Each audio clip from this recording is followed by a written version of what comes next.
All right, I got something pretty exciting to show you guys behind this door. If you read the title, you already know what it is.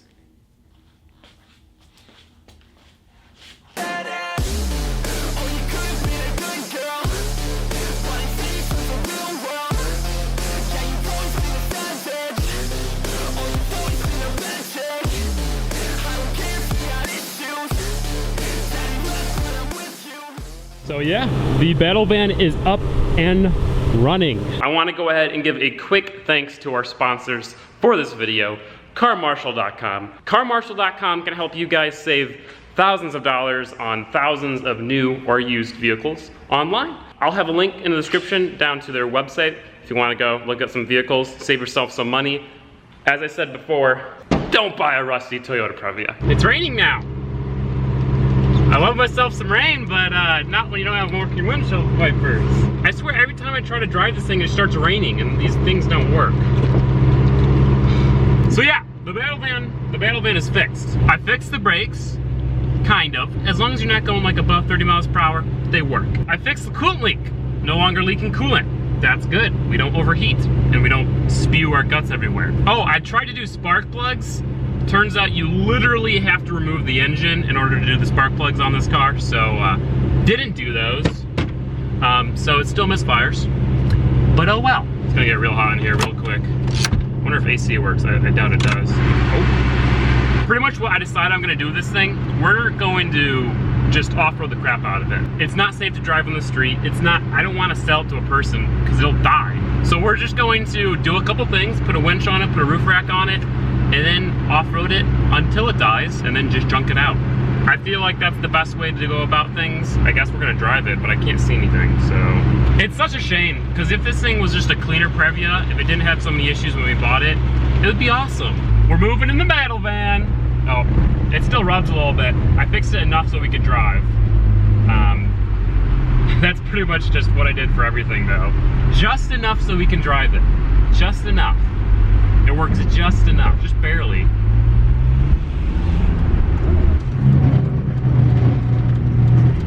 Hey, I can make a 90-degree turn.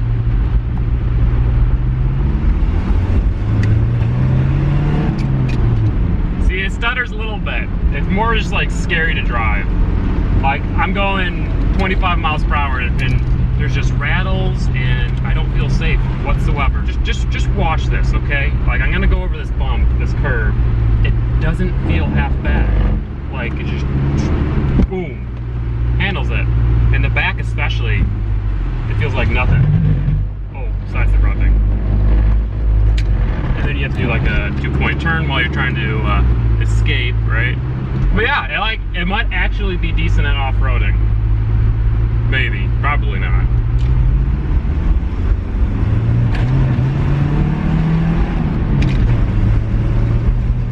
Oh, it's so bad.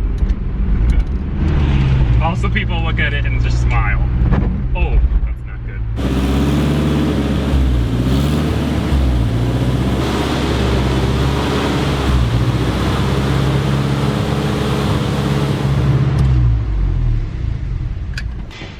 I have no idea why I idle so high. But yeah, baby, the B-Van is back. The new official name of the B-Van is the MudPanda.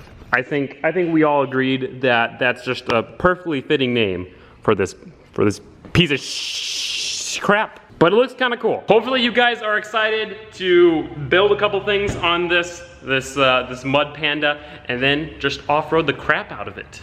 I'm excited to get my revenge for all the painful days and nights it's given me of rusty parts and...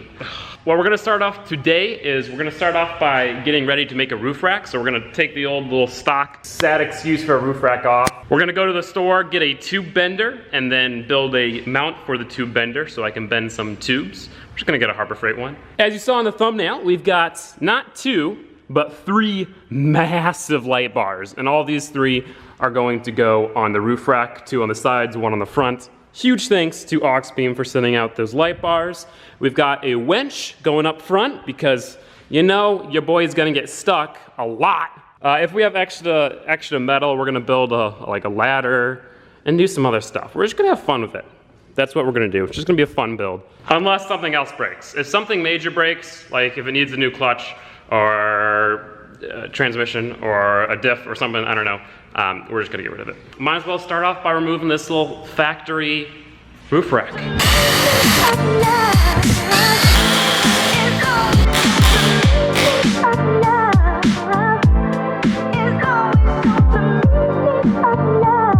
That was simple enough. No more ugly roof rack. The roof rack we're gonna be making is massive.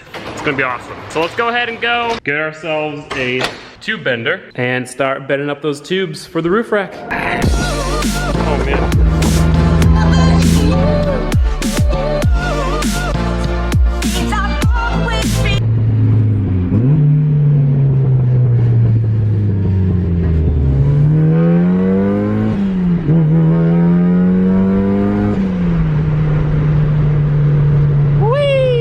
What's funny is that this car doesn't have working windshield wipers either.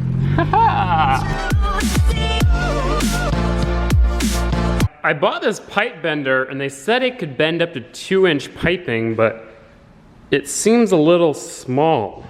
We got a 12-ton hydraulic pipe bender. It's this little assembly and it's got these dies for different size pipes. You kind of like sandwich the pipe in there and then this comes up and bends it. This bender was nice and cheap. It was only $100. I bought some steel to make like a little stand for it so it's not on the floor because we don't have a workbench yet. I know it's not the best pipe bender out there. I've heard it leaves little dents on the pipes, but I don't care for a battle man. I'm gonna go ahead and quickly fab up a little bit of a stand, weld it to the bottom of this thing, and then, yeah, we can get to bending. Safety first. Right, what did I say about safety first?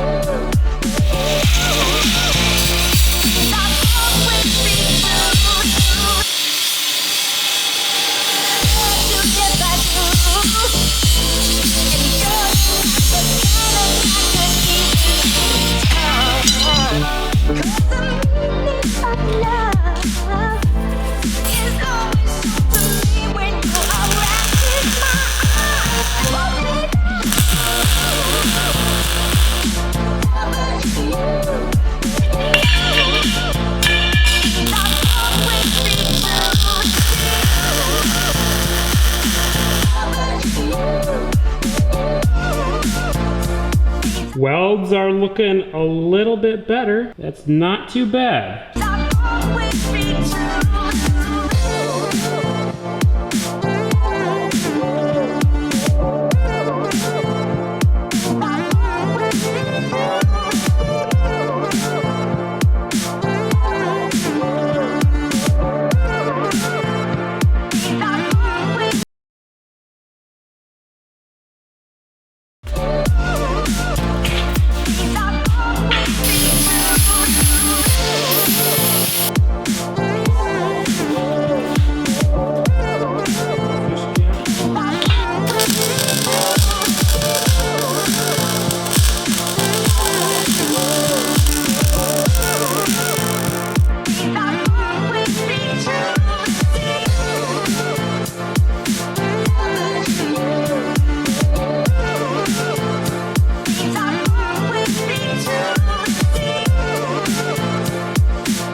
I'm pretty happy with it. You know, it's not gonna be amazing. It's not the best pipe bender, and well, that isn't the best stand, but it was all DIY. My welds are getting better. It looks decent. It's gonna work for the battle van. And maybe with some thicker piping, it'll be good enough to work on the Rally Miata. But I don't really want dented bumpers for the Rally Miata, you know, so. But yeah, guys, that is going to be it for today's video. The MudPanda is back. Let me know, are you guys excited for building some cool stuff for it and then off-roading it till it dies? Are you excited for that? Go ahead and vote up there. I know I'm really excited to start fabricating some more stuff. Today was really fun, even though I was just making that. In the next video, we have some exciting stuff for the Turbo Miata. We are beginning our journey of turning that from a grip car into a drift car, a temporary drift car. But yeah, that's gonna be it for today. I hope you guys did enjoy this video, even though it might have been short, I have no idea. If you guys are new to the channel, please consider subscribing. Oh, wait. If you guys enjoyed the video, give it a like. If you didn't enjoy the video, give it a dislike. If you are new to the channel, please consider subscribing. It really helps me out. And that's it. So thank you guys so much for watching. I'll see you guys next time where we do stuff. And peace out. Bye-bye.